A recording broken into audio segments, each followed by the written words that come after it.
Hi, everybody. Welcome back to Black Hat USA 2021. I'm your host, Chuck Harold. We're here with Airgap and the Airgap Networks. My next guest is Mr. Jeff McDaniel. He's the senior engineer for Airgap Networks. Mr. Jeff, welcome to the show, my friend. Thank you very much for having us. Today's topic is automating ransomware kill switch and a demo. Now, you have me a kill switch. When you say ransomware kill switch, I just know what it does. And if it doesn't do exactly what I think it doesn't matter because it's a cool name, but I know it's going to perform.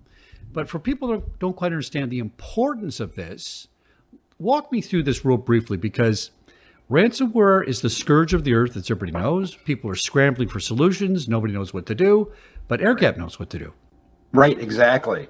So, there's two premise with security today, right? One is, there's still a concept of defense in depth, right? So we have firewalls. We'll have an agent on a server or a workstation. So the thought there is we need to stop that bad actor or that malicious code at a gateway or stop it at the host, right? The challenge is if you don't stop it at the gateway or stop it at the host, what do? And that's the whole premise of Airgap Networks. Is it's not if it's going to happen, it's when. It's stopping that lateral movement, right? Even amongst inter and intra VLAN communication. So you have two computers sitting right next to each other. Let's say operations or accounting. There's no reason why they laterally should be communicating with SMB or SSH or RDP, right? So the premise of Airgap is we stop that lateral communication even in the same VLAN.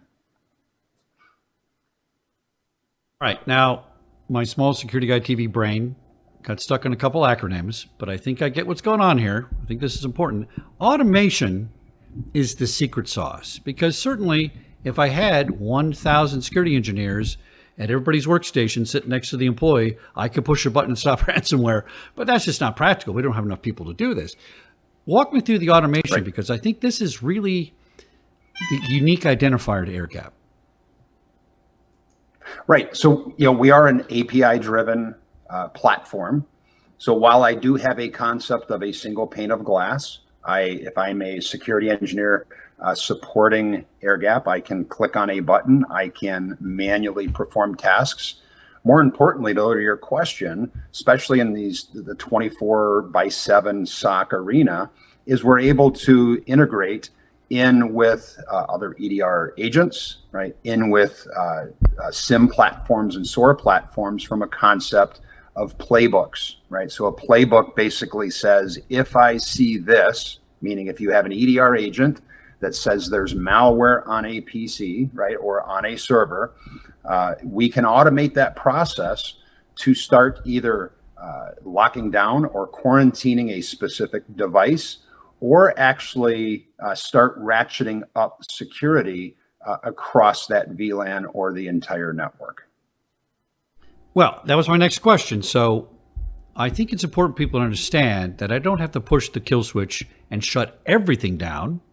I can do this in sections. I can do just Chuck's computer. I can evaluate, and I can start spreading that out and control the rollout of the kill switch. Is that a good way to describe it? Great way. Yep. Great understanding. Now, there's all this talk about convergence. Now, if you weren't converging 25 years ago, I think you missed the whole premise. Physical security, logical security, it's just security, right? I mean, let's face it, it's just security, and we need to work together on this. Here's what I find. The physical security people understand bad guys. The IT, logical security people, they're learning, but they haven't been in that space as long, right? So they're developing responsive IT security measures based on behavior.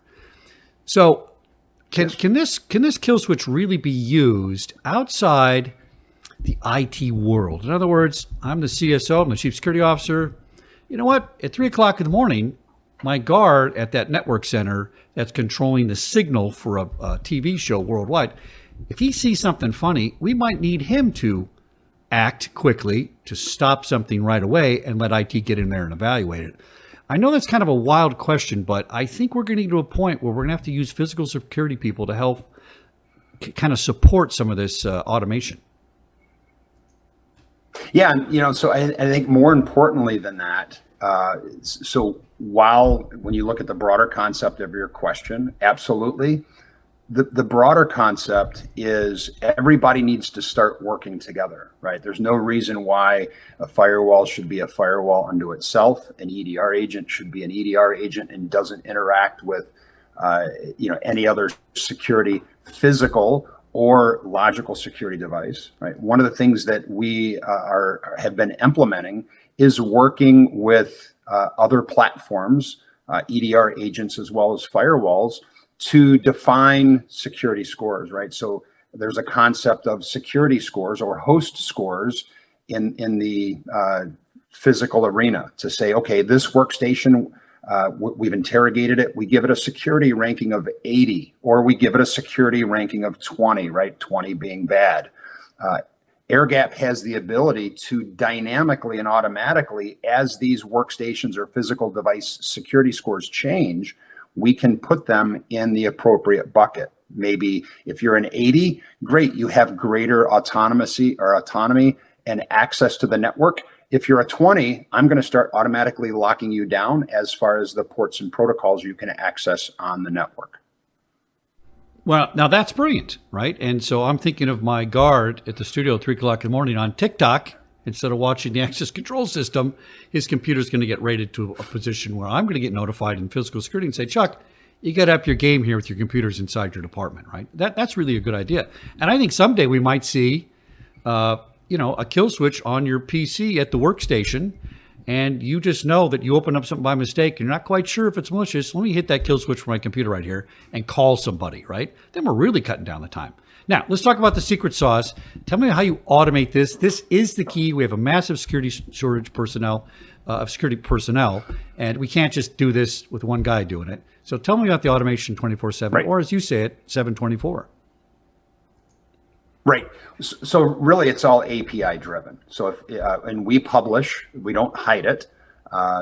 So we have an API, a RESTful API stack. So actually, when you look at the single pane of glass that I talked about earlier, and the ability that you have to create policies manually or push buttons manually, I actually have the ability, from an automated standpoint, to perform more things automatically than I do manually, right? So when we look at a RESTful API call from an EDR agent or from a SIM or SOAR platform, I have the ability to say, hey, tell Airgap to quarantine this workstation. Or maybe we do have a legacy application that we need to allow lateral SMB communication between 3 workstations, but one of the 3 workstations actually has malware or it's got ransomware. You know what? We need to actually automatically knock SMB down and block SMB from moving laterally between these 3 devices in the VLAN. So those are the things that we're able to basically have be an automated function, and we do that through a RESTful API stack. Now, I want you to calm the nerves of somebody who's an IT guy that says, listen, Jeff, I got 125 different applications on my network. I can't keep track of them all. Automation sounds good, but then I'm not in control. You're going to get this a little bit of a pushback here. Speak to that person and make them understand why automation is the way to go and why it's really automated. Right. So the great news for customers looking at Airgap is the premise of our security model and ability. It's agentless based, right? We all have agent burnout. And so the most of the customers that I speak to, the security engineers, the network engineers, the individuals that are responsible for those desktops or servers, is I just don't want to install a 12th or a 13th agent, right? It's just something else I have to manage, and something else that's going to step on something else in an application stack somewhere. First of all, we're agentless based, right? Second of all, the ability to be able to implement Airgap, I can actually do that non-disruptively, and we go into what's called learning mode, right? So when I implement Airgap on a customer's network, the first thing I'm doing is I'm looking at interaction. I'm looking at the ports and protocols for inter as well as intra VLAN and inter and intra-site communication. And you actually get a graphical representation of all traffic on the network device to device, right? So that's first and foremost is it's non-disruptive install. Second is you start implementing security based on your needs of protection. So maybe you say, I want to protect the crown jewels today, and then I'm going to slowly move this out to my perimeter devices. No matter what your plan is, no matter what your goal is, we're able to implement and react in all scenarios. All right, Mr. Jeff, I want to go back to my crazy idea about having a kill switch on your PC. I still think this is a great idea because I'm thinking of my broadcast environment I used to work in where anything that gets on the network that goes live is problematic. And maybe I'm some guy and I'm watching Fox Sports and all of a sudden I open my computer and say, oh, I shouldn't have clicked on that.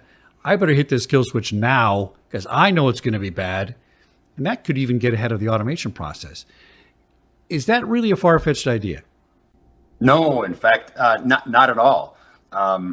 You're light years ahead of your thought process. In fact, I don't want to spill the beans too much, but we'll be announcing at Black Hat a strategic partnership, right, with a very good security vendor, an excellent security vendor. They've been a solid partner and great partner to work with. We'll actually be able to use their security model and their agent and be able to push down that kill switch concept to their endpoint, to that workstation. So let's just let's walk that through, right? Somebody's working at home. They have a workstation sitting on a network. Their kid has an Xbox, right? These bad actors, of course, they give out these free mods for Xbox, right? Because they're nice guys. No, they want to compromise things on the network, right? So as devices go from the campus network, right, traditionally, which is what we're talking about, being able to protect campus devices and data center devices, they now go home for whatever reason and they work at home. We have the ability to push down policies and push down the kill switch to say, hey, we don't want to allow this, or something's happening. We need to block whatever port or protocol that might be. So they can go out to the internet or very specific places on the internet, but not traverse anywhere else around and not have anything else at home interact with them. So great question. Well, apparently my white hair is good for something. Apparently. I'm glad I figure that out. Now, I like to see the nuts and bolts of this. You have a video you like to show us maybe, or maybe a live demo of how this looks? Because people, I think, need to visualize this to understand it. And I think once they visualize it, they go, I get it, So do you want to, should we show that video? Yeah, absolutely. Okay. Let's do that. So this is the kill switch, right, that we talk about. Think of it as a DEFCON level, right? DEFCON 1 is green. We define policies that say these systems on the network, on the campus, can use these very specific ports and protocols.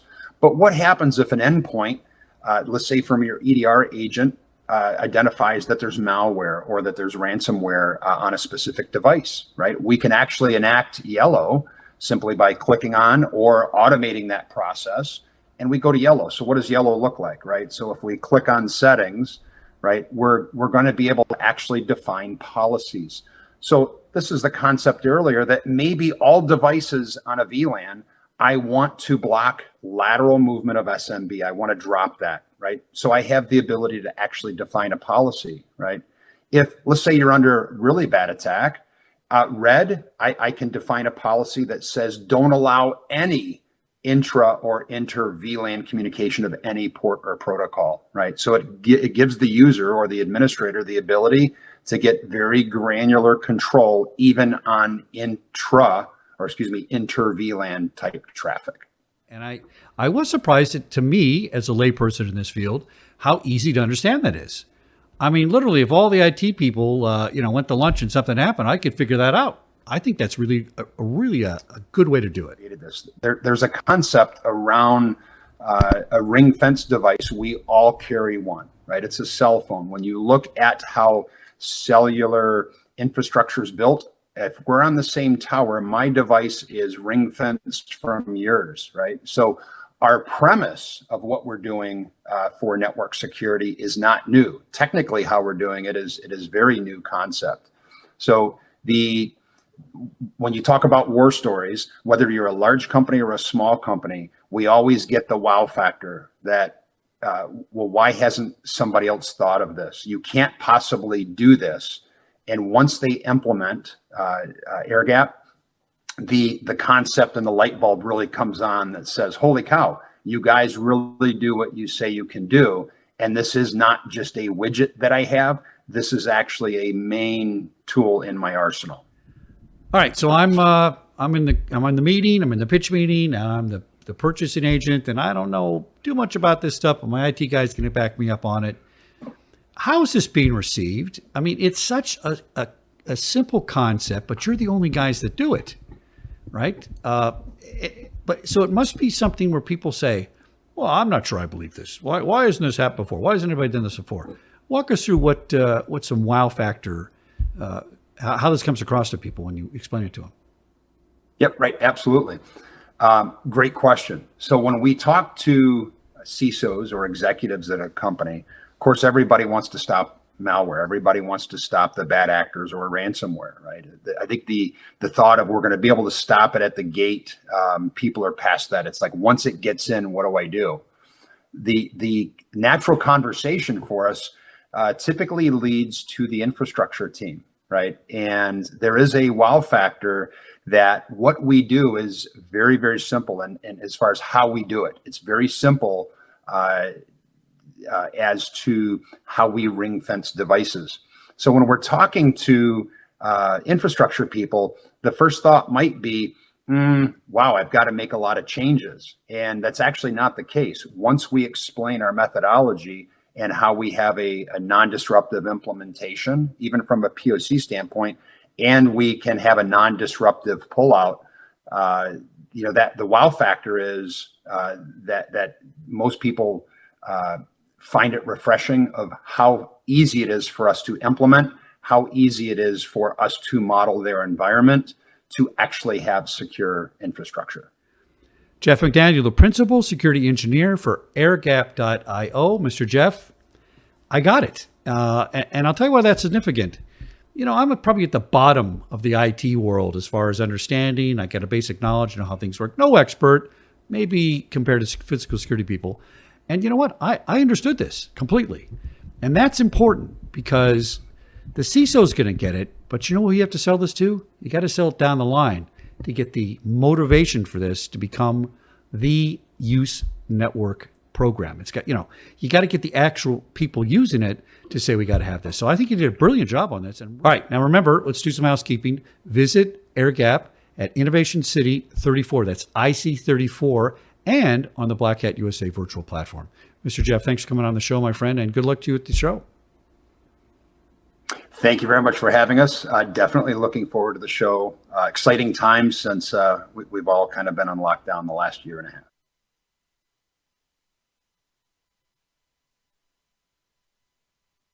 It's 3 a.m. Ransomware is spreading, and your IT team is sound asleep. Who do you want answering the call? When a ransomware attack occurs, you are racing against the speed of ransomware spread. Business is disrupted, and the downtime is costing you money. You are racing against time to manage breach damage and minimize the blast radius or the attack surface. With the volume and variety of critical threats growing every second, it's essential to shorten incident response time and isolate the damage. That's where Airgap's Ransomware Kill Switch comes in. Ransomware Kill Switch is the most potent ransomware response on the market. Quick to deploy, easy to use, and simple to manage. Airgap's Ransomware Kill Switch surgically stops the ransomware from spreading. You avoid major downtime, and your employees stay productive while you respond to the threat. In just a few seconds, and without any training or confusing configuration, you can neutralize ransomware propagation instantly. Airgap is up and running and automated to answer the call. There's no need to install agents or forklift upgrades. But that's not the only great thing about Ransomware Kill Switch. There's nothing new your employees have to learn to get started. Its highly secure and flexible features simplify your management. You gain greater control over all your applications and endpoint devices from one central cloud-based control. And for simple IT security operations, Ransomware Kill Switch can scale to any number of users. Airgap's Ransomware Kill Switch is automated and easy, but extremely powerful. So, what's in your ransomware survival kit?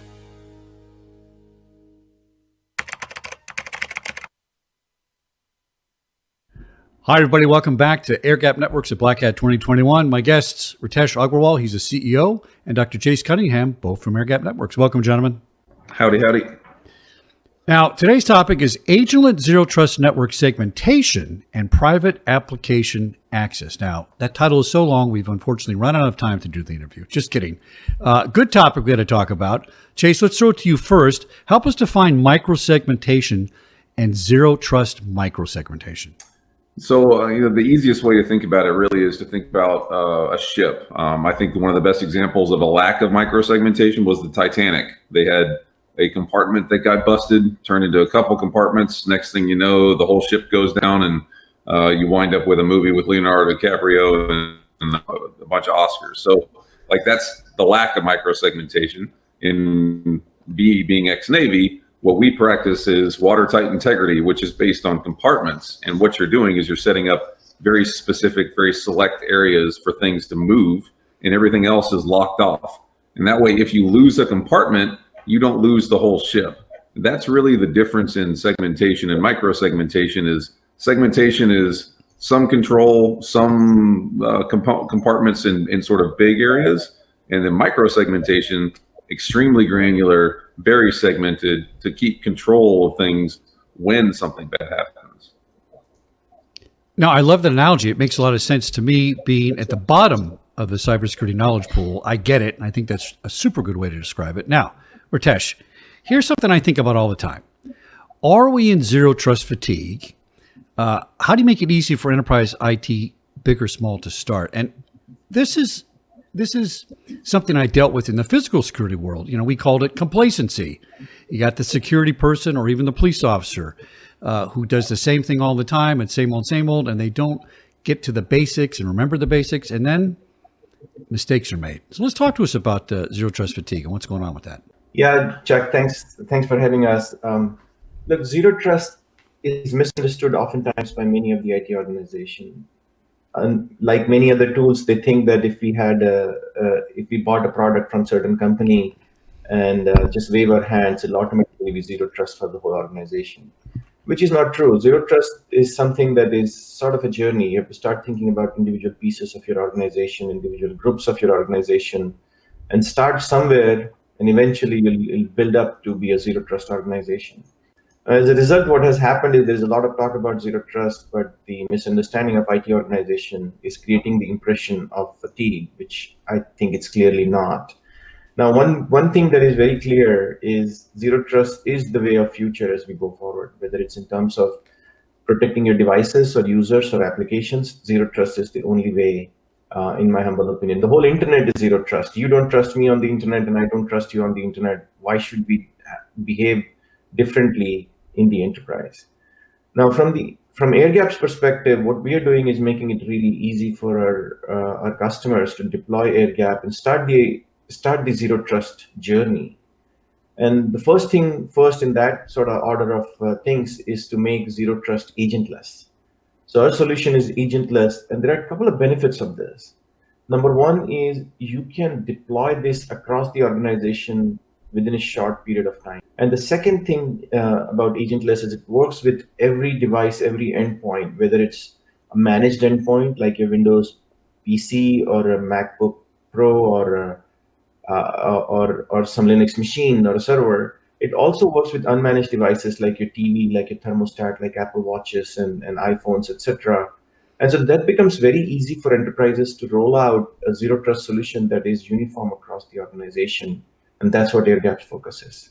All right. So, with all these layers of defense, and there's hundreds of them on people's systems, how does Airgap fit into that? Or maybe better, does it disrupt this normal process and really give us a solution that works much better?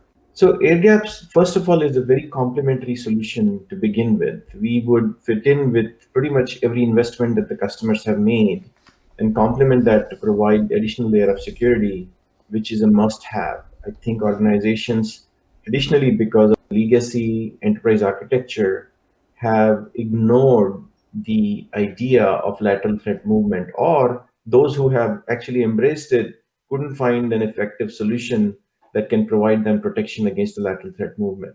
So Airgap's first entry into the market is to make sure that we can stop lateral threat movement.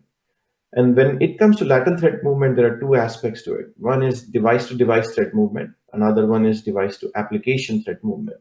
And we have built a comprehensive solution that will stop these two sort of threat movements inside the organization. And that's what we keep focused on. So, Dr. Chase, we're at COVID 2.0, got a new variant coming back, remote workforce may be coming back, and probably it's already at 50% now. What's your view on ransomware penetrating these legacy systems or the custom-built private applications? This has to be problematic.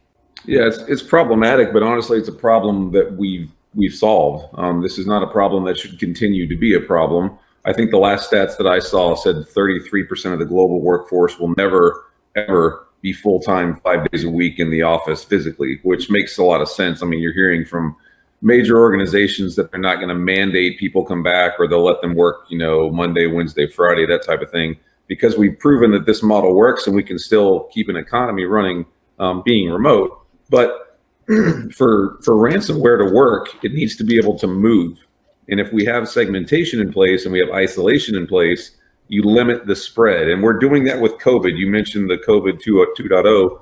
When you wear a mask, when you stay home, when you get vaccinated, all those things you're doing are limiting the spread. It's the same thing with ransomware. In order to win, you just need to slow the spread so that you can respond. That's what segmentation, if done correctly, allows you to do. Excellent points, Mr. Ritesh. Airgap announced secure application access. Can you share with us how that works and why Airgap is unique on this? So, Chuck, the biggest problem that we are seeing in the market today is the problem of legacy VPNs that are not secure. And we've seen this in many situations, especially real-life attacks like Colonial Pipeline and many more. You also, if you look at the CVE or threat announcements or vulnerability announcements from various VPN vendors, you would hear probably every month there is a new vulnerability for VPN stack. Now, as Dr. Chase said, many of the organizations have employees working from home. Last year, pretty much all of the employees were working from home, obviously across the globe. And going forward, we'd see majority of the folks at least spending significant time working from home. And so they continue to use VPN. They would have the same challenge of continuing to suffer the attacks, essentially.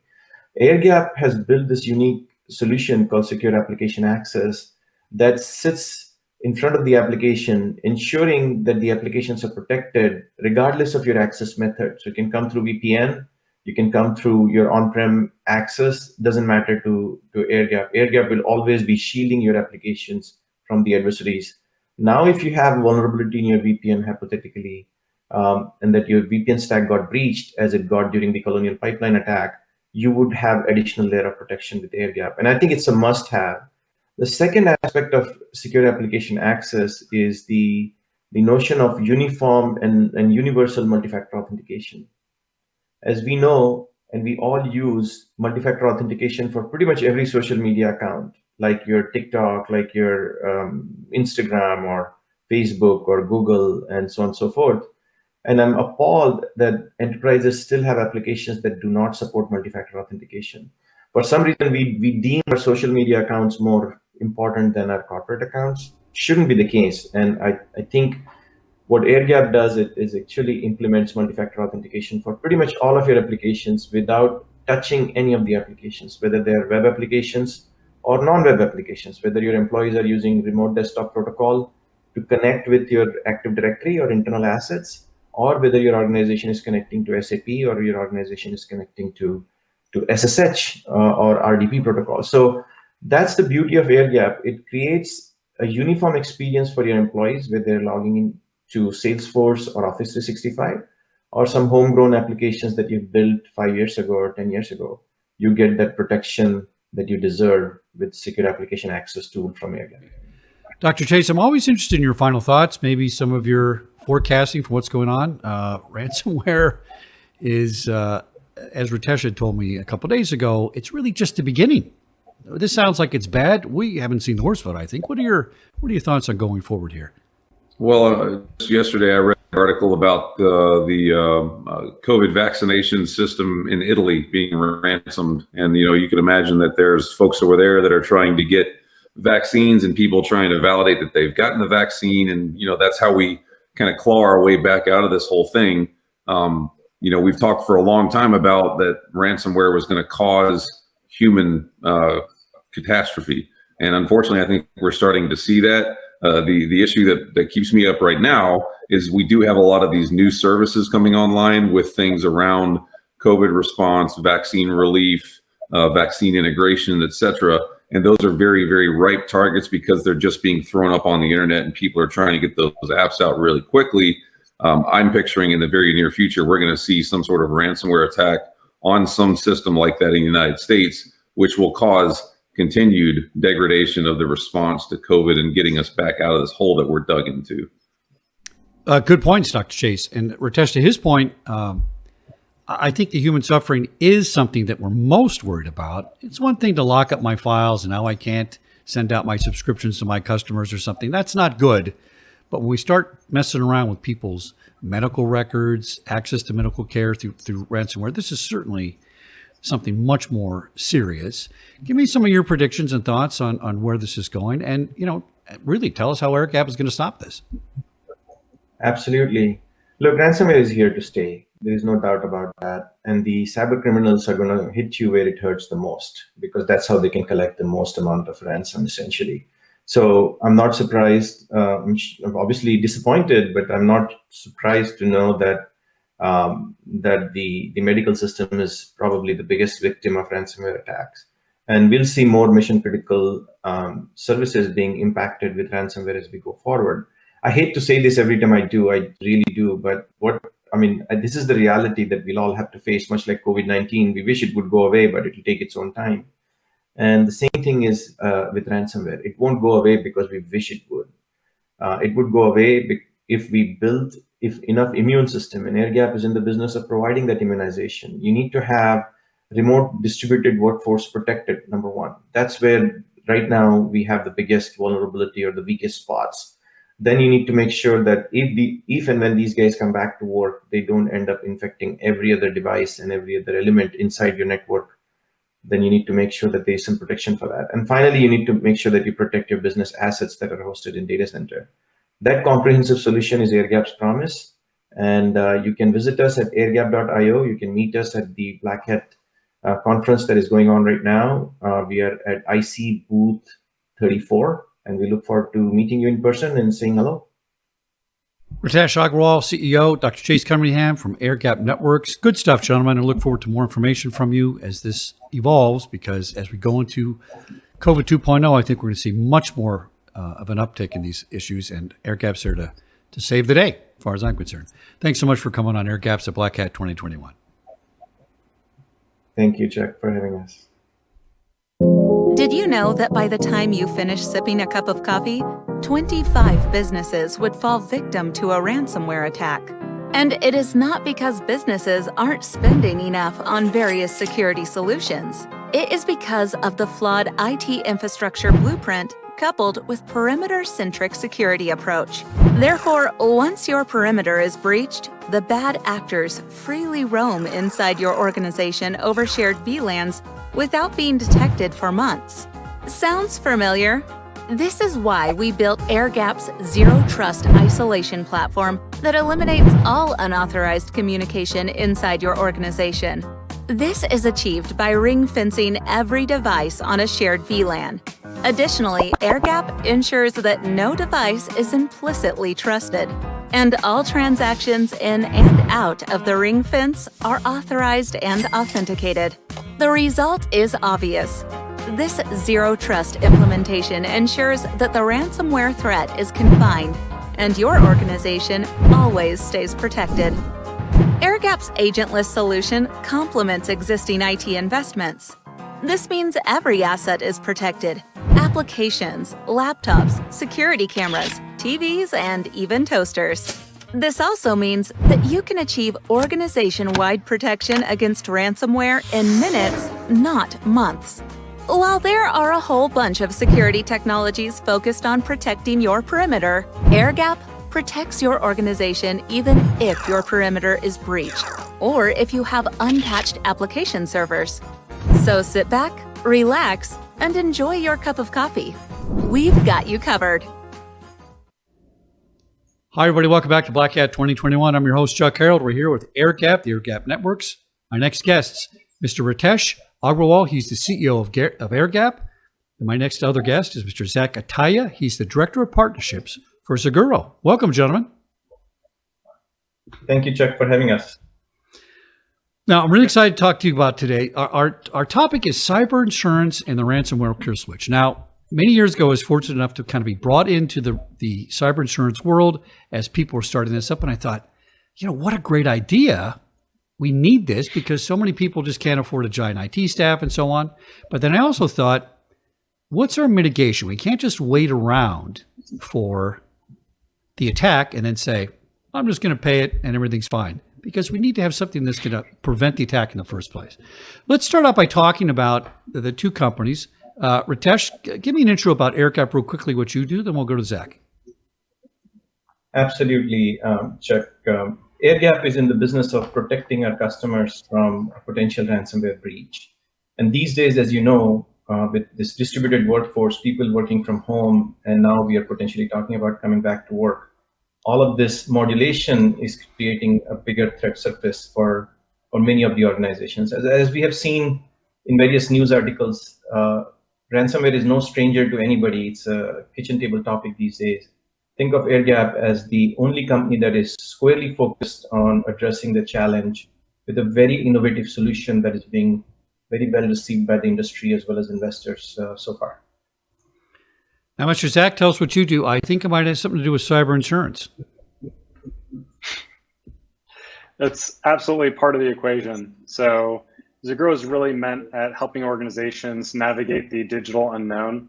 And we do that through kind of a two-step solution. We have the preventative, good hygiene through security awareness and security policies, as well as cyber insurance. So rounding that out. So in the worst case scenario, if something were to happen, you have that financial security to complement your cybersecurity. So ultimately, you come out on top. Now, you two guys are going to form a partnership. I think this is a fantastic idea. I mentioned it earlier about mitigation.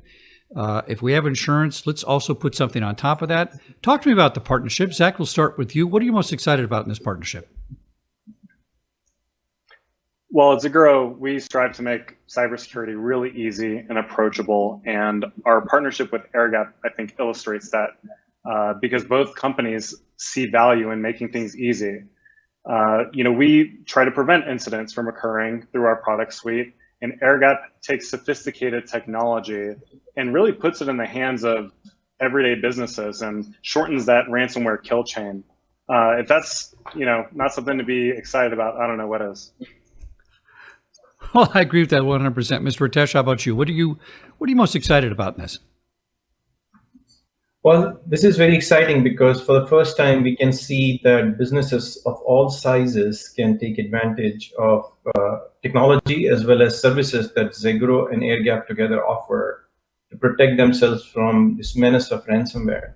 Much like COVID-19, I think we'll all eventually get impacted with ransomware, if not already impacted. In those scenarios, you need two things. One is to be able to protect yourself against the breach and make the attack surface really, really tiny, potentially down to one computer. And God forbid, if you get breached in a massive way, you need to have that financial stability and assurance that Seguro can provide. So between the two companies, Airgap and Seguro, much like Zach said, you have best of both world combination. And if you can't be excited about that, I don't know what would excite you more. Well, I agree 100%. It makes a lot of sense. Let's get down to the nuts and bolts of it. How will the two companies directly benefit from the partnership? I know people kind of get mitigation and backup and financial, but let's give them a practical demonstration of that. Ritesh, let's talk about the value proposition that you would give to the Zaguro customers?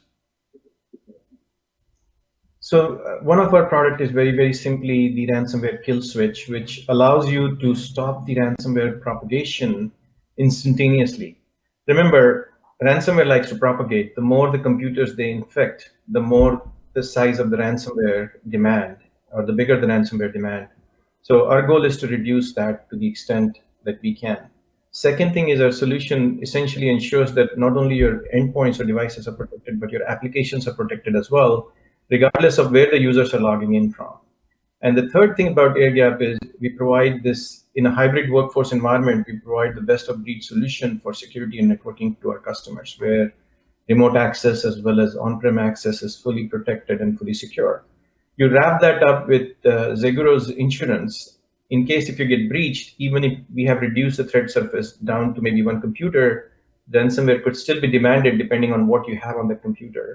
In those scenarios, I think your insurance will help you. And many customers are bound by their customers to have cyber insurance. So coupled with Zaguro, which is very sophisticated in terms of how they offer cyber insurance, they are not run of the mill, let me write down the insurance. They actually understand your threat posture. They recommend solutions like Airgap. They also do some services for you to ensure that your threat surface is minimized, and they help you reduce the cyber insurance payment. So think about maximum protection and minimal cyber insurance protection. That's what these two companies bring together for you. All right, Zach, back to you. What's your value proposition for an Airgap customer? So when you look at cybersecurity into the three broad categories, you have the people, processes, and technology. And I can say with confidence, Airgap has the technology. It's really exciting stuff. On our end, we really like to look at the people and the processes. So from the people aspect, we try to mitigate risk by training employees with our security awareness training platform. And for the companies that are just getting started out and maybe don't have the security policies, or maybe they're trying to achieve some level of compliance, which I'm sure a lot of Airgap's customers are seeking to achieve, we offer security policy templates to that end. So it's not just being able to secure yourself, but also having preferred pricing on your insurance as well. If you're an Airgap customer, there's a pretty likely scenario where you could be saving money on cyber insurance than if you were to be working with some other organization that insures you.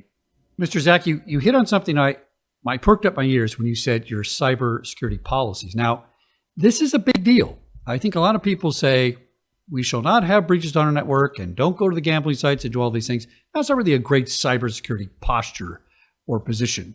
And without the policies, you're really not going to have the ability to maintain your networks. So let's say I'm coming to you, I want to sign up for cyber insurance and I want to just kind of forget about this and just go insure me, Zach. What should I be looking for in my cyber insurance policy? What's usually covered? And when you sign up for your cybersecurity insurance policies, what should I be looking for as a consumer? I'm a guy that checks all the boxes for my home insurance and says, just give me everything. I don't want to worry about it. But be a little more specific about that. Sure. So most organizations, when they're buying their insurance, right, the tried and true policy that almost every organization buys is a general liability policy. And similar to what you had just mentioned with your home insurance, you kind of check all the boxes. You're like, okay, give me all the bells and whistles and make sure I'm covered.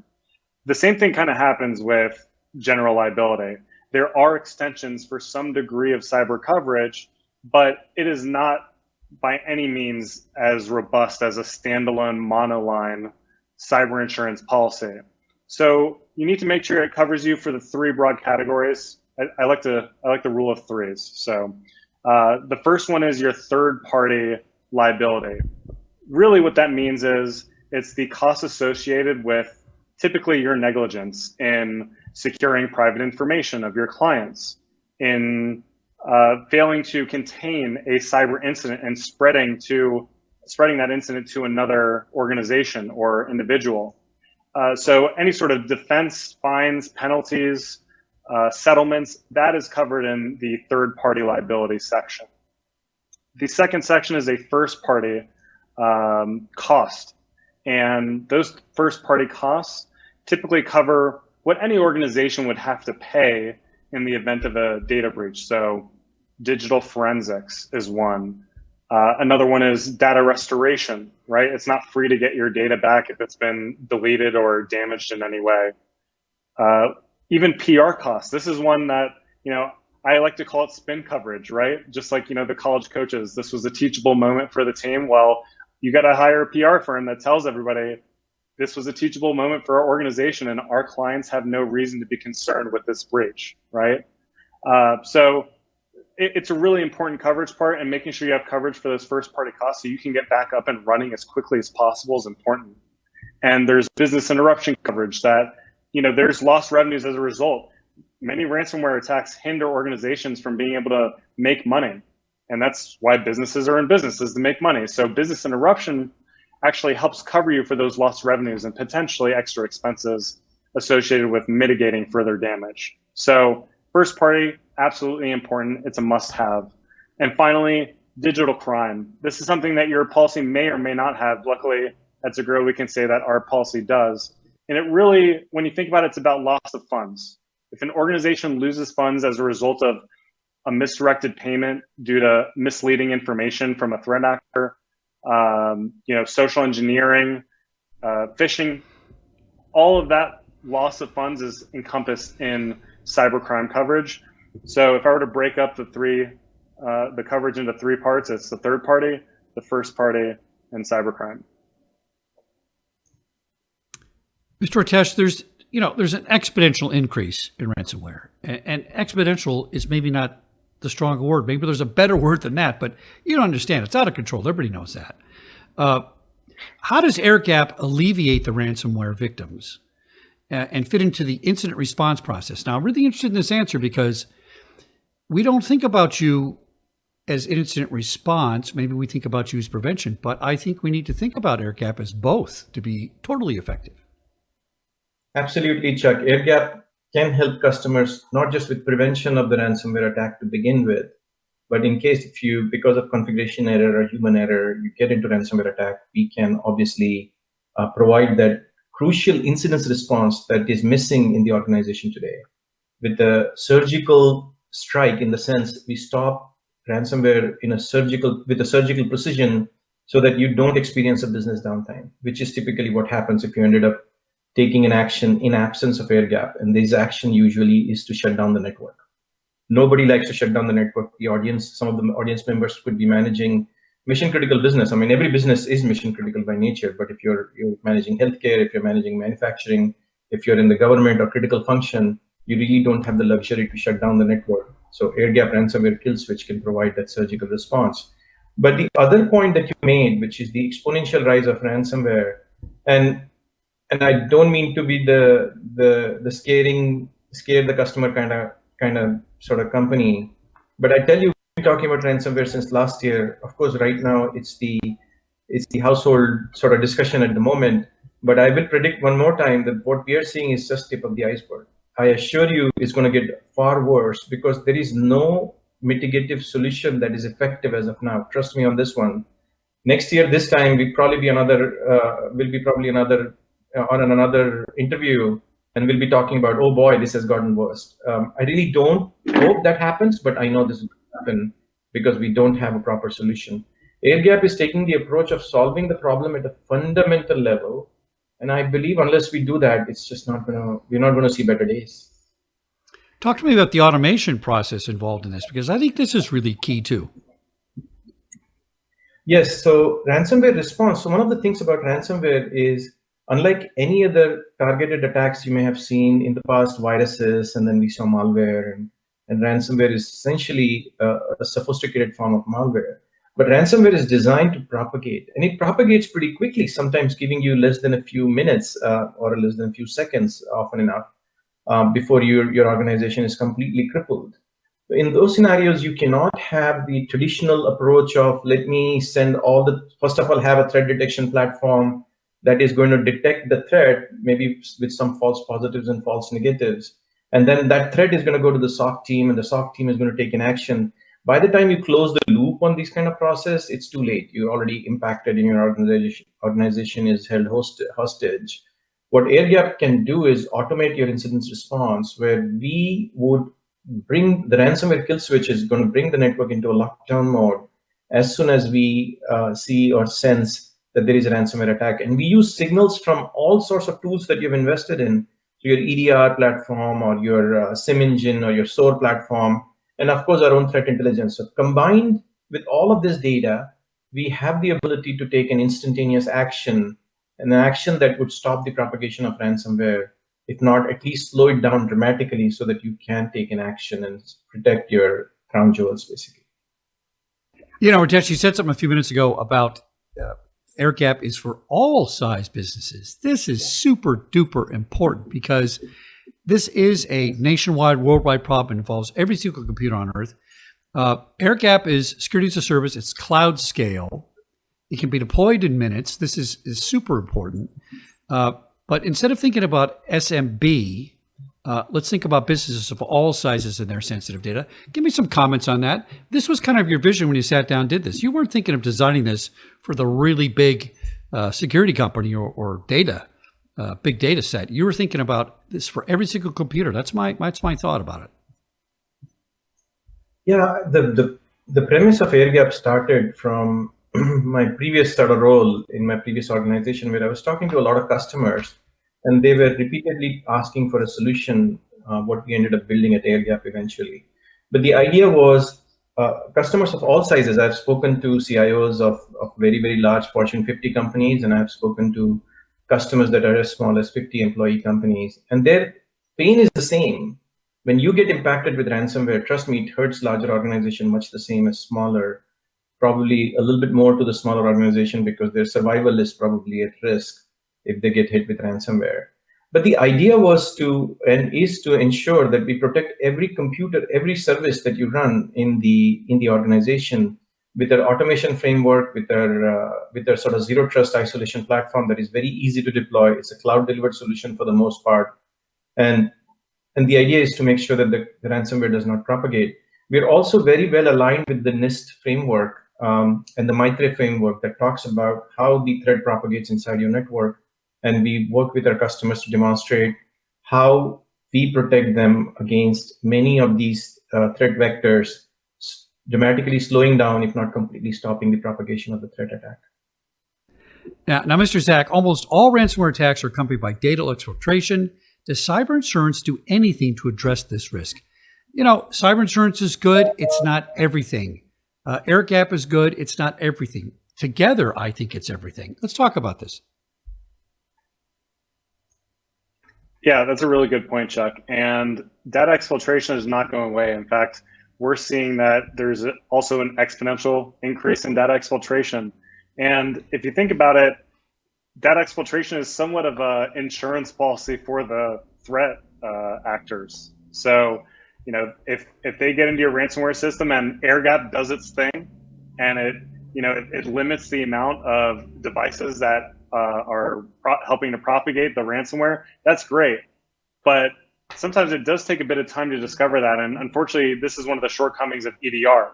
I mean, good EDR and MDR, it does a lot for actually battling the ransomware, but a lot of stuff happens before the ransomware attack becomes apparent. And data exfiltration, that's when that occurs, is before anything becomes noticeable. And what that enables is what's called double extortion, right? So initially you have your ransom that you have to pay just to get your systems unlocked and your data unencrypted. But guess what? They managed to leak some of your data and they are holding on to that. So that means that once you pay your ransom, you have access back to your systems and your data, but they have that data that they leaked and exfiltrated out of your systems. So what are they going to do with that? They're going to turn around and hit you with another ransom. If, let's say, that amount that you gave them was not enough and they know that you have more in the bank, they'll turn around and say, well, listen, we have your marketing list. It could be something as simple as a marketing list. It doesn't even have to be IP or anything that could put you at a competitive disadvantage, a marketing list. And they'll say, hey, we have 10,000 emails that we're going to send out an email to and let them know that they've been breached, right? And you have 20,000 more customers that we're going to email if you don't pay us X amount of money, right? So that exfiltration can be very dangerous, even if the data at face value is not inherently valuable, or maybe is not even your crown jewels. So I would argue that, I think the definition of crown jewels will probably expand over the years, and as these attackers start to get more complex and creative. Now, what does cyber insurance do? Well, most cyber insurance policies should, at least robust cyber insurance policies, should cover any additional mitigating costs associated with a ransomware attack.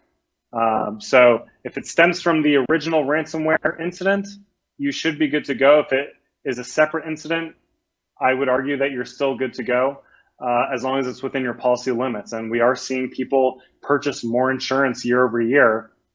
So not only are insurance rates going up, but people are also buying more insurance and more coverage. So if you had 1 million, you'll buy 3 million. If you buy 3 million, you'll buy 5 million.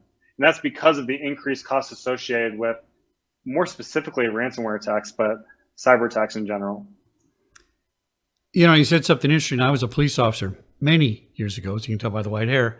And there used to be an actual, I don't know how would I describe it, kind of an honor among thieves, right? So you could trust a bad guy to do certain things, and you could trust him to not do certain things. And when ransomware first started, I recall, if the guy said, give him $1 million and I'll give you your data back, he gave you his data back. I mean, that was good for his business.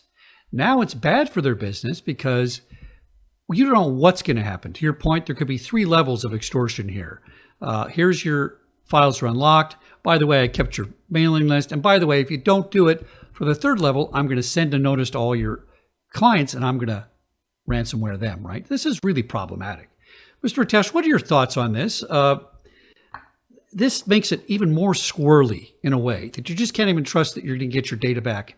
So you really have to have prevention, mitigation, and response. So look, there's no code of honor when it comes to cyber criminals. Right? If you're going to pay them, I'm not sure they would honor the commitment and return your data or not use it again in the future. One statistics that is very clear to everybody is once you're breached, they keep coming back at you. So about 65% of the organization that have been breached once have been breached twice, actually. So that's just not a good sign, unfortunately. Especially those who pay end up suffering the brunt of it.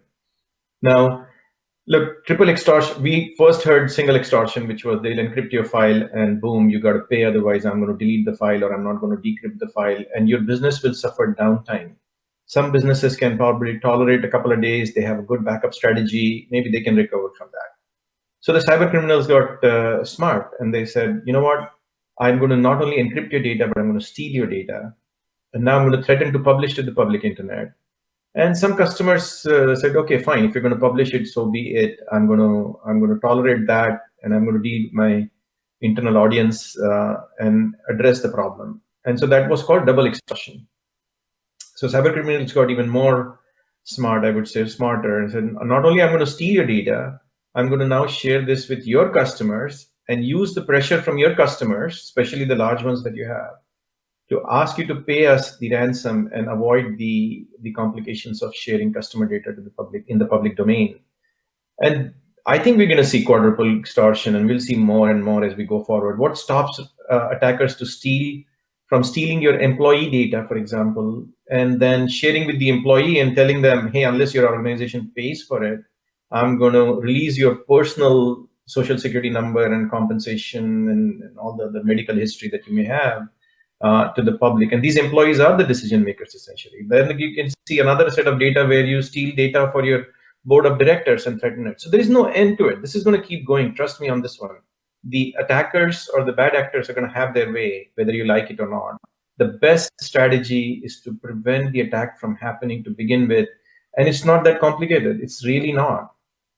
Talk to us. I'm happy to provide free assessment and free testing and free guidance. There is no compulsion for any customer to buy anything from us. I genuinely care. I genuinely want to solve the ransomware problem for the industry to the extent I can. We're a small company, but we have a very potent solution. To the extent we can, we would go and help out organizations of all sizes in preventing the ransomware from getting in their organization to begin with. Sir Zach, your closing thoughts. We've hit on a couple of points throughout this conversation, and the important thing is there's the 3-legged approach, which is, assessing and preventing, and mitigating, and then finally having the tools to respond. And with this partnership with Airgap, I think we cover all three of those bases really well. So both customers on each side of the equation have a lot to be excited about. And Ritesh has been an amazing partner, as is everyone else on the Airgap team. So I want to thank them for the partnership and thank everyone here for their participation and interest. And I'm looking forward to helping each and every one of you. Mr. Ritesh, closing thoughts? We are super excited about partnership with Zegro. I think it totally makes sense for us to work together and offer comprehensive protection to our customers. We love to talk to each one of you in the audience. Reach out to us. You can contact us at info@airgap.io or visit us on our website at airgap.io. We look forward to seeing you. Excellent partnership, my friends. And what most people don't know about Mr. Ritesh is he is a legacy person, if there's such a thing in our industry. Having worked for a legacy company before this, he knows what he's talking about. He walks the walk, he talks the talk, and I've seen this thing in action. I'm super impressed by it. So thanks so much, you guys, for coming on Airgap Networks here at the Black Hat 2021. And make sure we visit Airgap at the Innovation City 34. That's IC 34. That's your location. And of course, it'll be on the Airgap network at Black Hat on the virtual side. Thanks so much, my friends, and thanks for coming on Black Hat 2021. Thanks for having us, Chuck. Thanks, Chuck. It's 3 a.m. Ransomware is spreading, and your IT team is sound asleep. Who do you want answering the call? When a ransomware attack occurs, you are racing against the speed of ransomware spread. Business is disrupted, and the downtime is costing you money. You are racing against time to manage breach damage and minimize the blast radius or the attack surface. With the volume and variety of critical threats growing every second, it's essential to shorten incident response time and isolate the damage. That's where Airgap's Ransomware Kill Switch comes in. Ransomware Kill Switch is the most potent ransomware response on the market. Quick to deploy, easy to use, and simple to manage. Airgap's Ransomware Kill Switch surgically stops the ransomware from spreading. You avoid major downtime, and your employees stay productive while you respond to the threat. In just a few seconds, and without any training or confusing configuration, you can neutralize ransomware propagation instantly. Airgap is up and running and automated to answer the call. There's no need to install agents or forklift upgrades. But that's not the only great thing about Ransomware Kill Switch. There's nothing new your employees have to learn to get started. Its highly secure and flexible features simplify your management. You gain greater control over all your applications and endpoint devices from one central cloud-based control. And for simple IT security operations, Ransomware Kill Switch can scale to any number of users. Airgap's Ransomware Kill Switch is automated and easy, but extremely powerful. So, what's in your ransomware survival kit?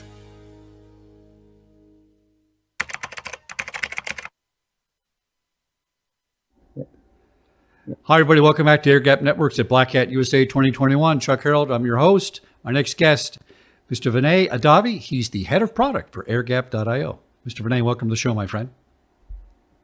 Thanks, Chuck. I'm glad to be here. Thanks for inviting. I am very excited to talk to you today. We're going to talk about 3 key ingredients for endpoint resilience. This is a great visualization.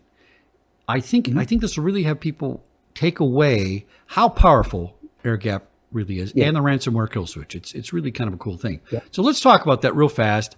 First question, what is the ransomware kill switch for endpoints? This is the secret sauce, right?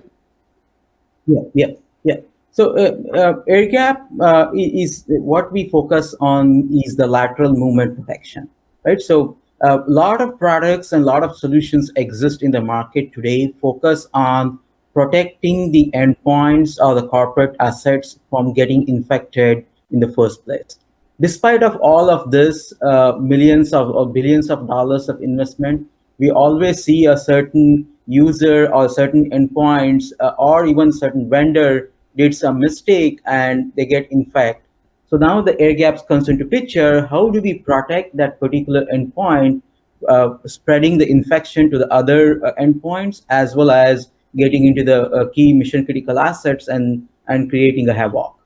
So the ransomware kill switch for the endpoints is essentially provide the ability to visualize and provide the proactive control, and also provide the how do we protect from self-protecting the endpoints from the infections, as well as create the controls that today is missing from the enterprise IT perspective.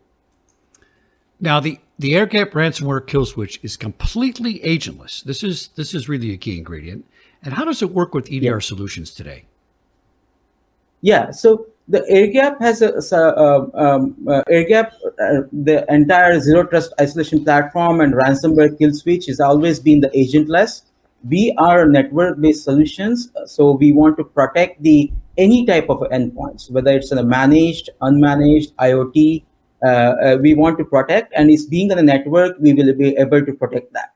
However, we do realize that with the pandemic and all of those, some of the managed endpoints, especially the user's workstation, goes outside of the network. That's where we integrate with the EDR solutions and extend that policy that was existed in the network-based solutions and extend it to the EDR solutions via the EDR agents already in those managed endpoints, so that the enterprise have a comprehensive visibility and the control, irrespective of whether the endpoint is on-premise, off-premise, whether it's a managed, unmanaged, or IoT. They will get the complete one single view of the visibility and the control for all of their key enterprise endpoint assets. Fantastic. Let's talk about the three key ingredients. First, we have visibility, proactive control, and self-defense. Walk me through visibility. This, to me, is really the most significant, because if I don't know what I have and I can't see it, I can't do anything about it. And Airgap really gives you this 30,000 foot view, instant view of what's going on. I think it's really brilliant. Yeah. So if you see the check today in today's world, we have the so-called, everybody says the perimeter is gone, the enterprise so-called perimeter is gone. That's very true. I mean, there's nothing, because 18 months in this pandemic, we are most of the 90% of the job is done outside of the enterprises now. So how do we control what are those endpoints are doing? How do we manage and how do we visualize them? That is one part of the piece. And now there is no enterprise IT issue available all the time in those corporate environment. How do we make sure that the endpoints that are in the office today, like a thermostats or some of the IoT devices, how do we make sure that they are doing the right job or not contacting some command and controls, and making sure that this entire thing is all together, provide a single visualized platform, whether the device is managed or unmanaged or things, and whether they are on-premise or off-premise, we should be able to provide the single visualization view. Not only that, we need to provide the profiling of them, like what type of a device it is. Is it a Windows-based device? If it's a Windows-based device, what type of a Windows operating system it is? Does it have a latest patches or latest updates or not? We need to provide that comprehensive asset management, as well as visualize all the endpoints and their behaviors.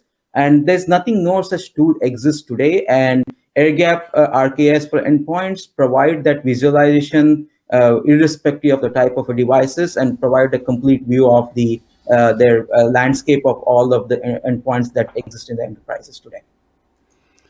Now, to make sure I get this right, one thing Airgap is capable of is not only just seeing what your devices are and endpoints. By the way, let's talk about endpoints real quick. By 2025, people are projecting 58 billion with a B endpoints will be active on the network. 58 billion. I mean, that's a lot of stuff to take care of. But Airgap can not only see your endpoint, but it can kind of see what application is running on that endpoint. That is pretty significant. I'm not sure anybody can do that. Yeah. So if you look into the today, Chuck, the endpoints, there are like several ways of identifying the endpoints.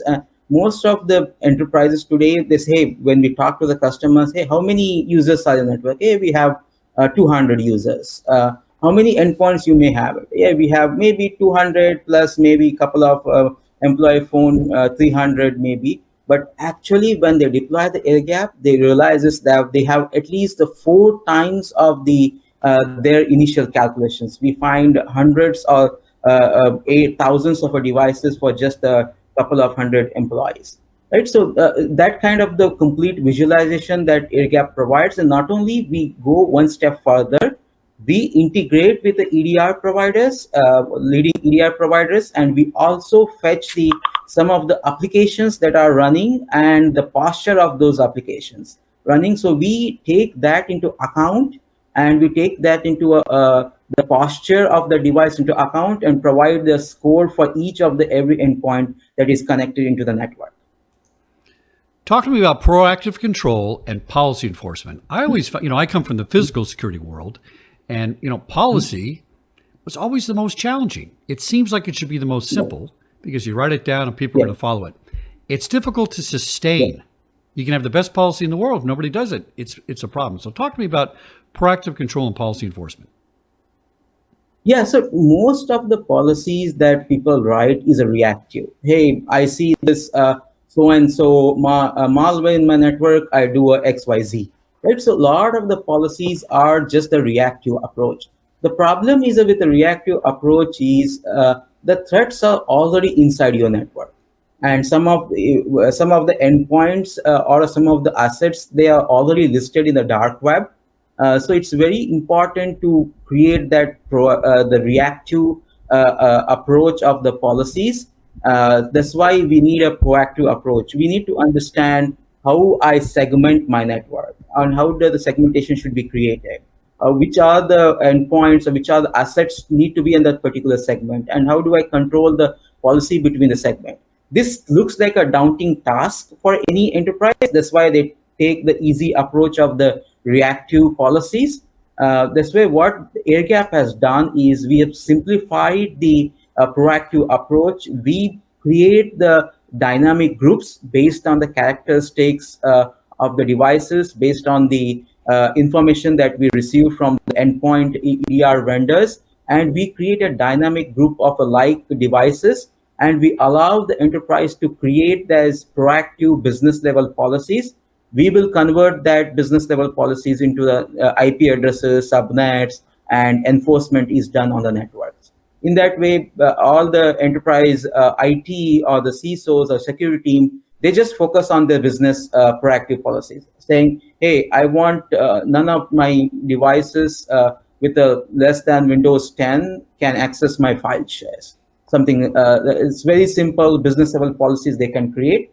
We will convert that, who all the devices that are running below Windows 10, who are the file servers that exist in the network, and we automatically create a policy for them. That's like you take the approach of the business level policies, not at a reactive, I see a so-and-so malware from, and I'll do a blocking. That will be an old school.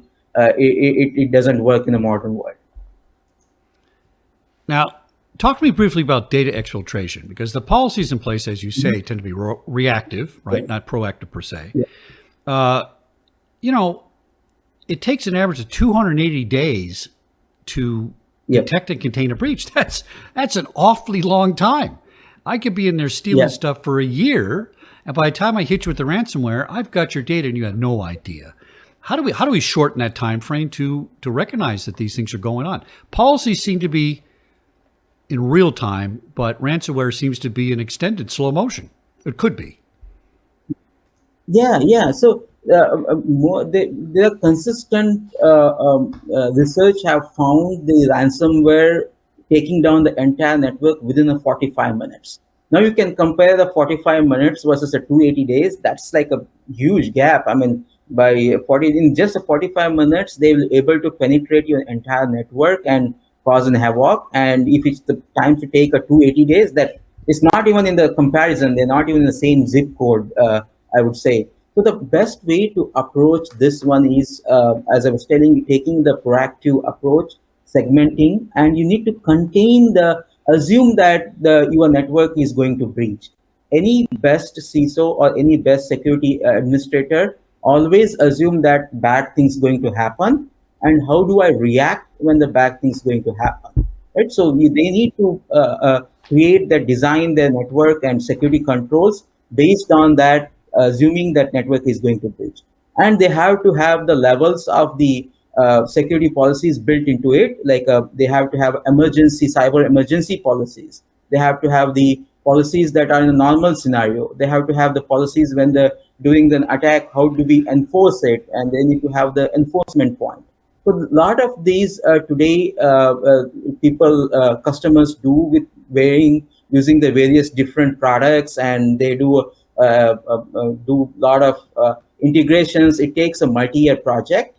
What we have done is with Airgap Ransomware Kill Switch and the Airgap isolation product, we have simplified it, and we create the levels of the enterprise policies. And based on the integrations with the EDR and SIM engine SOAR platform, we automatically up the level of the security threats and enforce those policies to protect automatically without going through juggling for 280 days and identify there was a breach in my network. I think this makes a lot of sense. And here's what I'm thinking. I am a ransomware guy. I'm in your network, but I'm going slowly. I'm taking my time. I'm not making a big stink. I might be defined as a low-level threat because I'm not immediately visible. And, maybe it's just an ID verification problem or something like that. But if I don't put some proactive controls in place for a low-level threat, it's the Trojan horse. I'm going to sneak in there, and then I'm going to become a giant threat a little later on. How much do you think is missed in these kind of controls? Do you think a lot of people just focus on the big, giant frontal attacks and not worry about the low-level stuff and say, that's not going to hurt me? Yeah. If you roll back the clock 5 years, 10 years ago, it used to be a signature based. So you see a certain signature or a pattern, and you basically assume that there's some bad things going on at work. And after that, in the last 5 years, it has been improved. They're now looking into the behavior and some of the anomalies, and some of the there are some companies using even the AI ML to achieve some of this. Right. So despite of all of this, always the bad guys or the bad actors always have an upper hand compared to the vendors. They even there are some reports that they even bring in some of these products and the test in their network, make sure that the malware or their attack does not detected by this vendor. They create those products accordingly. They subscribe to all the major products and create the product out of that. In that case, whatever you put the control is not going to work, because the bad actor already made sure that their sneaking in does not detected by this major security solutions. In that case, what is the best approach is using the containment approach. So you make sure that you have the right containment, even if my particular endpoint is breached. At that moment, you don't know how far the breach has been gone. Is it the 1 endpoint, 5 endpoints? You make sure that each and every endpoints are isolated from it, and you use the MFA authentication or strong authentication when one device talks to other device, or one user or device want to talk to the applications. In that way, you are not depend upon the detecting the mechanism. You are depending upon taking an approach of what we call it as everything is possible breach. I'll make sure that right controls are in when the need-based access need to be provided between the devices or between the device and the application. Well, this is what I think is so brilliant about this approach. I come from physical security, and for 1,000 years, physical security has been what? Fortification. Yeah. Build a bigger moat, a bigger wall, a bigger lock. And, anything is breachable in that mindset, and transfer that to logical security, same thing. So I hear you on this one. It's really important, I think, to not worry so much about that wall and the moat you're building, and worry about just stopping the guy. I mean, if I open up an email on my desktop at an office and I thought it was suspicious, I want to have the ability to push a button and say, hey, I think I did something wrong. Let me get IT over here right away. And that's the basic premise of the kill switch. That's really cool. Now, let's talk about self-defense and self-healing automation. This is a term I haven't heard yet, and I'm very intrigued by it. Walk us through this. Yeah. So today, if you look into that, enterprises or all the security solution treat a security threat as a binary. Hey, everything is fine, everything is not fine. But in the real world, that's not the case. The threat index, or they should treat it as an index, as any stock market index that you see is going always up and down. You should always treat your security threat levels as an index. There's always keep changing. Your security policies need to be adopted, controls need to be adopted accordingly. So that's why what we have done in the Airgap, we created 4 levels of the threats. So the 4 levels of threats includes your 4 levels of threats, like including like a simple fire, like forest fire level danger, like a green, yellow, or orange, red. In similar way, we allow enterprise to create those 4 levels of security policies. And based on interacting with the EDR products, based on interacting with the SIM engine, or based on interacting with some of the other security products in the network, we keep changing the threat levels in the network. For example, if we found there are 2 laptops that have already been infected by the infected and EDR highlighting them, we automatically up the level from a green to yellow. Then if we start seeing that something more fishious is going on, then we increase the threat level from yellow to orange. And if the enterprise IT went and quarantined those devices, re-imaged them, then we automatically bring down the threat level from the orange to a green level. So all of this can happen automatically while integrating with all the security products, or it can be done even in the manual way as well. So this is a great way of adopting the security controls according to what's going on inside your network, or even what's going on in the outside world as well. Talk to me a little bit more about the rollback feature in this, because I think it's kind of an old school concept. You can do a PC save and say, okay, there's where I forget what Windows calls it, but you know what I mean, where you save a point on your computer and you can go back to it. I think this really goes to resiliency. I think this helps you get up and running super fast instead of freezing everything and trying to rebuild stuff.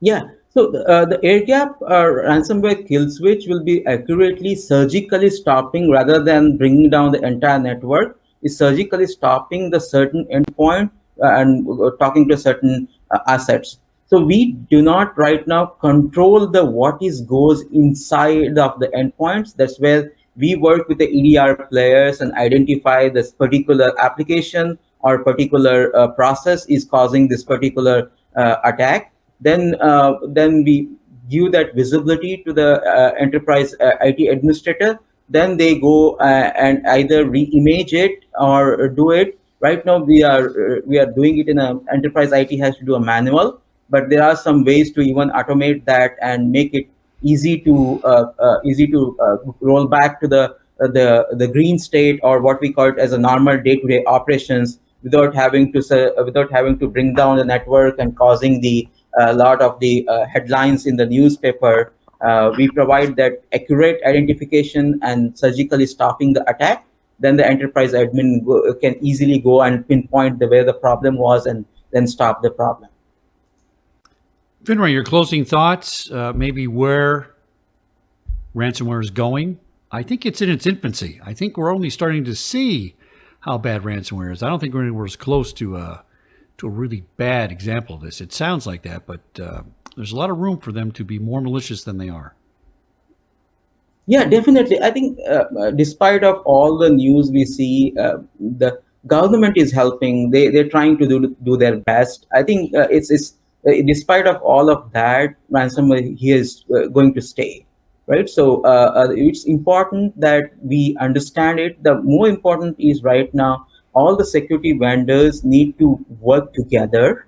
Right now, all of them are silos. Each vendor does their own thing, and they are not talking to each other and creating that unified view or unified visibility or unified policy control. And that is the most lacking thing I believe need to happen to get this ransomware menace to be over from it. And also, most importantly, the education. Each and every endpoint, there's this false belief exists in the every word. Hey, I am protected. I have this so and so product. I am safe. That false belief is not a good approach. The best approach is always have a paranoia and about it, and have the controls always question what they have, and they do a tabletop exercises and see what's going on, and the enterprise IT keep happening, and that's how they're going to be safe. There is no, unfortunately, a silver bullet exists to protect from the ransomware. It's all about co-creating that protection, educating customers, educating themselves, and creating the protection and the control, proactive approach and adaptive approach. That's where we can stop the ransomware. Now, speaking about education, I'm self-educated in the IT world. I had my first computer in 1984. That's how long I've been doing this. Yeah. But I'm at the bottom. I'm at the bottom of this knowledge base. But I come up with some ideas. You said something interesting. Ransomware is here to stay. We can't really stop it. We can't stop it from maybe starting, but we can stop it from proliferation. Let me ask you this. That's right. If every single endpoint in the world had Airgap on it, wouldn't eventually ransomware be something not worth the investment? Wouldn't it be to the point where nobody's going to make any money at ransomware because every time they start something, it gets shut down? I know that's maybe a stretch to extrapolate that idea because we're kind of at the starting phase here, but what do you think? Would it, in theory, would that work? Yeah, I mean, it would. At least it would help the enterprise corporate networks for sure. Because what the Airgap does is it ring fence every endpoint from each other. Once you are the endpoints and get infected, the infection stay to that endpoint only. It does not infiltrate the other endpoints. Also, it does not infiltrate to business applications. In that way, you are confining the attack to a single endpoint. Definitely in the corporate world, in the enterprise network, Airgap would definitely help. And that's what we focusing on, making sure that the ransomware started from a single endpoint, going into the news headline worthy of the attack, stopping that is what the Airgap is focusing on. And we have seen when some of our customers, when they deployed, they immediately see that the visibility and the control they didn't have it previously, and also now they're able to see that all of them in front of them and able to stop that or the attack proliferating inside the network. Definitely, it would help. It does not stop the attacks that is happening in their personal endpoints or personal devices, because the Airgap right now is not the focus area, but hopefully someday Airgap even start focusing the employee managed their endpoints, the personal endpoints, and all of those things as well. Excellent information. Vinay Adavi, Head of Product for Airgap.io. Mr. Vinay, thank you so much for coming on Airgap at Black Hat 2021, and good luck to you, my friend. I think Airgap is going to take the market by storm. Thanks, Chuck. Thanks for time today. Have a nice day. Bye. Did you know that by the time you finish sipping a cup of coffee, 25 businesses would fall victim to a ransomware attack? And it is not because businesses aren't spending enough on various security solutions. It is because of the flawed IT infrastructure blueprint coupled with perimeter-centric security approach. Therefore, once your perimeter is breached, the bad actors freely roam inside your organization over shared VLANs without being detected for months. Sounds familiar? This is why we built Airgap's Zero Trust Isolation platform that eliminates all unauthorized communication inside your organization. This is achieved by ring-fencing every device on a shared VLAN. Additionally, Airgap ensures that no device is implicitly trusted, and all transactions in and out of the ring fence are authorized and authenticated. The result is obvious. This Zero Trust implementation ensures that the ransomware threat is confined and your organization always stays protected. Airgap's agentless solution complements existing IT investments. This means every asset is protected: applications, laptops, security cameras, TVs, and even toasters. This also means that you can achieve organization-wide protection against ransomware in minutes, not months. While there are a whole bunch of security technologies focused on protecting your perimeter, Airgap protects your organization even if your perimeter is breached or if you have unpatched application servers. So sit back, relax, and enjoy your cup of coffee. We've got you covered. Hi, everybody. Welcome back to Black Hat USA 2021. I'm your host, Chuck Harold. We're here with Airgap and the Airgap Networks. My next guest is Mr. Jeff McDaniel. He's the senior engineer for Airgap Networks. Mr. Jeff, welcome to the show, my friend. Thank you very much for having us. Today's topic is automating ransomware kill switch and a demo. Now, you have me a kill switch.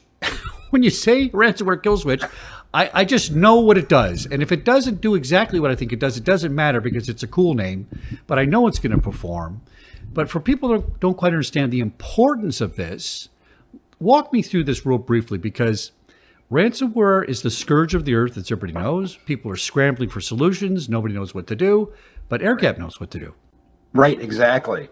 So, there's two premise with security today, right? One is, there's still a concept of defense in depth, right? So we have firewalls. We'll have an agent on a server or a workstation. So the thought there is we need to stop that bad actor or that malicious code at a gateway or stop it at the host, right? The challenge is if you don't stop it at the gateway or stop it at the host, what do you do? And that's the whole premise of Airgap Networks, is it's not if it's going to happen, it's when. It's stopping that lateral movement, right? Even amongst inter and intra VLAN communication. So you have two computers sitting right next to each other, let's say operations or accounting. There's no reason why they laterally should be communicating with SMB or SSH or RDP, right? So the premise of Airgap is we stop that lateral communication even in the same VLAN. All right. Now, my small security guy TV brain got stuck on a couple acronyms, but I think I get what's going on here. I think this is important. Automation is the secret sauce, because certainly if I had 1,000 security engineers at everybody's workstation sitting next to the employee, I could push a button and stop ransomware, but that's just not practical. We don't have enough people to do this. Walk me through the automation, because I think this is really the unique identifier to Airgap. Right. So, we are an API-driven platform. So while I do have a concept of a single pane of glass, if I'm a security engineer supporting Airgap, I can click on a button. I can manually perform tasks. More importantly, though, to your question, especially in the 24/7 SOC arena, is we're able to integrate in with other EDR agents, right? In with SIM platforms and SOAR platforms from a concept of playbooks, right? So a playbook basically says, if I see this, meaning if you have an EDR agent that says there's malware on a PC, right, or on a server, we can automate that process to start either locking down or quarantining a specific device, or actually start ratcheting up security across that VLAN or the entire network. Well, that was my next question. So I think it's important people to understand that I don't have to push the kill switch and shut everything down. I can do this in sections. I can do just Chuck's computer. I can evaluate, and I can start spreading that out and control the rollout of the kill switch. Is that a good way to describe it? Great way. Yep. Great understanding. Now, there's all this talk about convergence. Now, if you weren't converging 25 years ago, I think you missed the whole premise. Physical security, logical security, it's just security, right? I mean, let's face it, it's just security, and we need to work together on this. Here's what I find. The physical security people understand bad guys. The IT, logical security people, they're learning, but they haven't been in that space as long, right? So they're developing responsive IT security measures based on behavior. So can this kill switch really be used outside the IT world? In other words, I'm the CSO, I'm the chief security officer.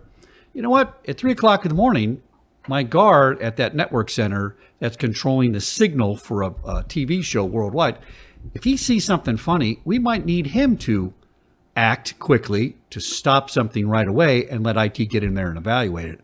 I know that's kind of a wild question, but I think we're getting to a point where we're going to have to use physical security people to help kind of support some of this automation. Yeah, and so I think more importantly than that, so when you look at the broader concept of your question, absolutely. The broader concept is everybody needs to start working together, right? There's no reason why a firewall should be a firewall unto itself. An EDR agent should be an EDR agent and doesn't interact with, any other security, physical or logical security device, right? One of the things that we have been implementing is working with other platforms, EDR agents as well as firewalls, to define security scores, right? So there's a concept of security scores or host scores in the physical arena to say, okay, this workstation, we've interrogated it, we give it a security ranking of 80, or we give it a security ranking of 20, right? 20 being bad. Airgap has the ability to dynamically and automatically, as these workstations or physical device security scores change, we can put them in the appropriate bucket. Maybe if you're an 80, great, you have greater autonomy and access to the network. If you're a 20, I'm going to start automatically locking you down as far as the ports and protocols you can access on the network. Well, now that's brilliant, right? And so I'm thinking of my guard at the studio at 3 o'clock in the morning on TikTok. Instead of watching the access control system, his computer's going to get rated to a position where I'm going to get notified in physical security and say, Chuck, you got to up your game here with your computers inside your department, right? That's really a good idea. And I think someday we might see, a kill switch on your PC at the workstation, and you just know that you open up something by mistake. You're not quite sure if it's malicious. Let me hit that kill switch for my computer right here and call somebody, right? Then we're really cutting down the time. Now, let's talk about the secret sauce. Tell me how you automate this. This is the key. We have a massive security shortage of security personnel, and we can't just do this with one guy doing it. So tell me about the automation 24/7, right, or as you say it, 7/24. Right. So really, it's all API driven. So and we publish, we don't hide it. So we have an API, a RESTful API stack. So actually, when you look at the single pane of glass that I talked about earlier, and the ability that you have to create policies manually or push buttons manually, I actually have the ability, from an automated standpoint, to perform more things automatically than I do manually, right? So when we look at a RESTful API call from an EDR agent or from a SIEM or SOAR platform, I have the ability to say, hey, tell Airgap to quarantine this workstation. Or maybe we do have a legacy application that we need to allow lateral SMB communication between 3 workstations, but one of the 3 workstations actually has malware or it's got ransomware.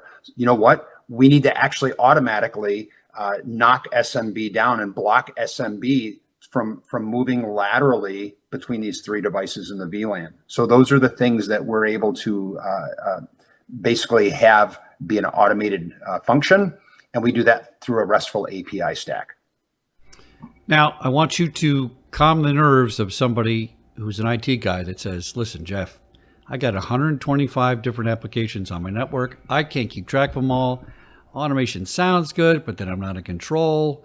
You're going to get this a little bit of a pushback here. Speak to that person and make them understand why automation is the way to go and why it's really automated.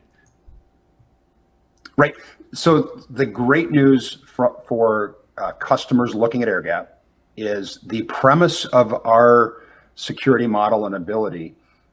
It's agentless based, right? We all have agent burnout. And so most of the customers that I speak to, the security engineers, the network engineers, the individuals that are responsible for those desktops or servers, is I just don't want to install a 12th or a 13th agent, right? It's just something else I have to manage, and something else that's going to step on something else in an application stack somewhere. First of all, we're agentless based, right? Second of all, the ability to be able to implement Airgap, I can actually do that non-disruptively, and we go into what's called learning mode, right? So when I implement Airgap on a customer's network, the first thing I'm doing is I'm looking at interaction. I'm looking at the ports and protocols for inter as well as intra VLAN and inter and intra-site communication. And you actually get a graphical representation of all traffic on the network, device to device, right? So that's first and foremost, is it's non-disruptive install. Second is you start implementing security based on your needs of protection. So maybe you say, I want to protect the crown jewels today, and then I'm going to slowly move this out to my perimeter devices. No matter what your plan is, no matter what your goal is, we're able to implement and react in all scenarios. All right, Mr. Jeff, I want to go back to my crazy idea about having a kill switch on your PC. I still think this is a great idea because I'm thinking of my broadcast environment I used to work in, where anything that gets on the network that goes live is problematic. And maybe I'm some guy and I'm watching Fox Sports, and all of a sudden I open my computer and say, oh, I shouldn't have clicked on that. I better hit this kill switch now because I know it's going to be bad. And that could even get ahead of the automation process. Is that really a far-fetched idea? No, in fact, not at all. You're light years ahead of your thought process.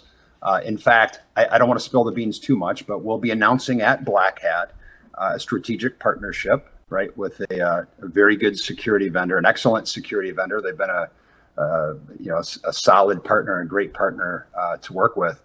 We'll actually be able to use their security model and their agent and be able to push down that kill switch concept to their endpoint, to that workstation. So let's just let's walk that through, right? Somebody's working at home. They have a workstation sitting on a network. Their kid has an Xbox, right? These bad actors, of course, they give out these free mods for Xbox, right? Because they're nice guys. No, they want to compromise things on the network, right?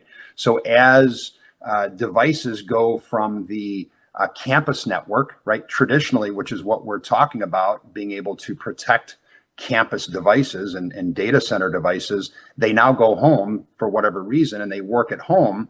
We have the ability to push down policies and push down the kill switch to say, hey, we don't want to allow this, or something's happening. We need to block whatever port or protocol that might be, so they can go out to the internet or very specific places on the internet, but not traverse anywhere else around and not have anything else at home interact with them. So great question. Well, apparently my white hair is good for something. Apparently. I'm glad I figure that out. Now, I like to see the nuts and bolts of this. You have a video you like to show us maybe, or maybe a live demo of how this looks? Because people, I think, need to visualize this to understand it. And I think once they visualize it, they go, I get it, So do you want to, should we show that video? Yeah, absolutely. Okay. Let's do that.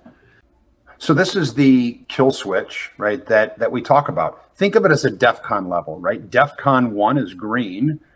We define policies that say these systems on the network, on the campus, can use these very specific ports and protocols. But what happens if an endpoint, let's say from your EDR agent, identifies that there's malware or that there's ransomware on a specific device, right? We can actually enact yellow simply by clicking on or automating that process, and we go to yellow. So what does yellow look like, right? So if we click on settings, right, we're going to be able to actually define policies. So this is the concept earlier that maybe all devices on a VLAN, I want to block lateral movement of SMB. I want to drop that, right? So I have the ability to actually define a policy, right? If, let's say you're under really bad attack, red, I can define a policy that says don't allow any intra or inter VLAN communication of any port or protocol, right? So it gives the user or the administrator the ability to get very granular control even on inter VLAN type traffic. And I was surprised that, to me, as a layperson in this field, how easy to understand that is. I mean, literally, if all the IT people, went to lunch and something happened, I could figure that out. I think that's really a good way to do it. There's a concept around a ring fence device. We all carry one, right? It's a cell phone. When you look at how cellular infrastructure is built, if we're on the same tower, my device is ring fenced from yours, right? So our premise of what we're doing for network security is not new. Technically, how we're doing it is very new concept. So when you talk about war stories, whether you're a large company or a small company, we always get the wow factor that, why hasn't somebody else thought of this? You can't possibly do this. And once they implement Airgap, the concept and the light bulb really comes on that says, holy cow, you guys really do what you say you can do. And this is not just a widget that I have. This is actually a main tool in my arsenal. All right, so I'm in the meeting, I'm in the pitch meeting, and I'm the purchasing agent, and I don't know too much about this stuff, but my IT guy's going to back me up on it. How is this being received? I mean, it's such a simple concept, but you're the only guys that do it, right? But so it must be something where people say, well, I'm not sure I believe this. Why hasn't this happened before? Why hasn't anybody done this before? Walk us through what some wow factor, how this comes across to people when you explain it to them. Yep, right, absolutely. Great question. So when we talk to CISOs or executives at a company, of course, everybody wants to stop malware. Everybody wants to stop the bad actors or ransomware, right?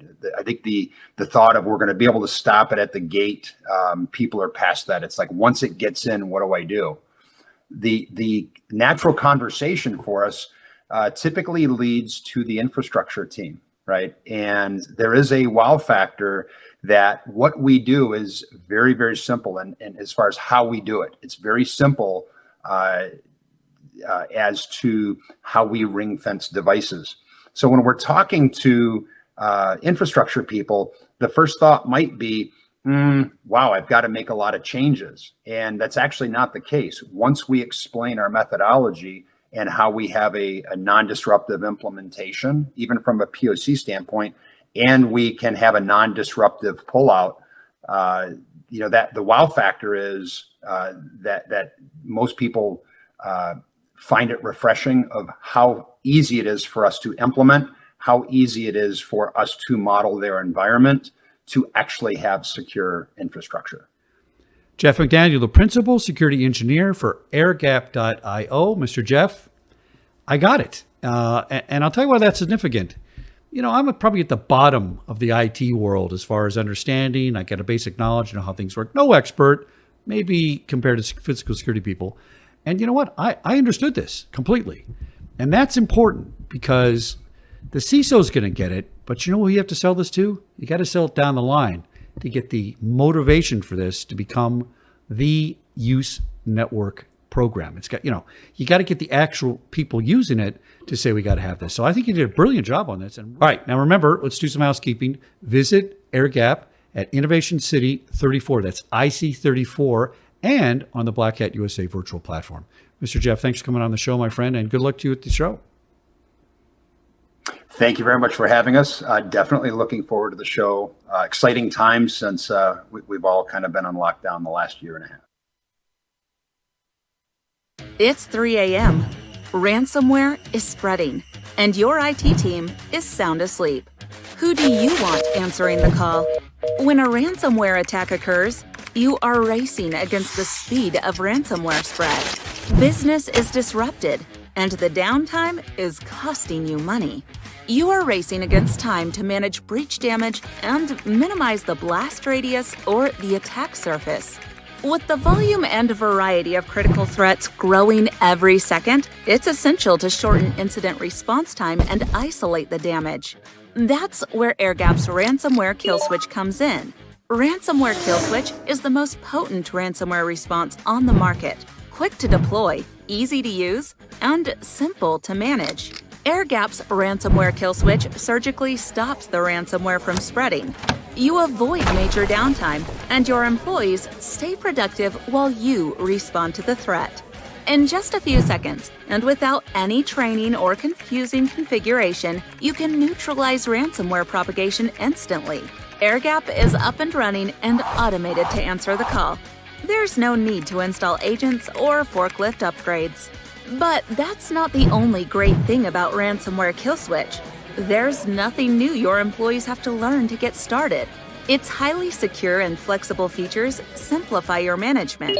You gain greater control over all your applications and endpoint devices from one central cloud-based control. And for simple IT security operations, Ransomware Kill Switch can scale to any number of users. Airgap's Ransomware Kill Switch is automated and easy, but extremely powerful. So, what's in your ransomware survival kit?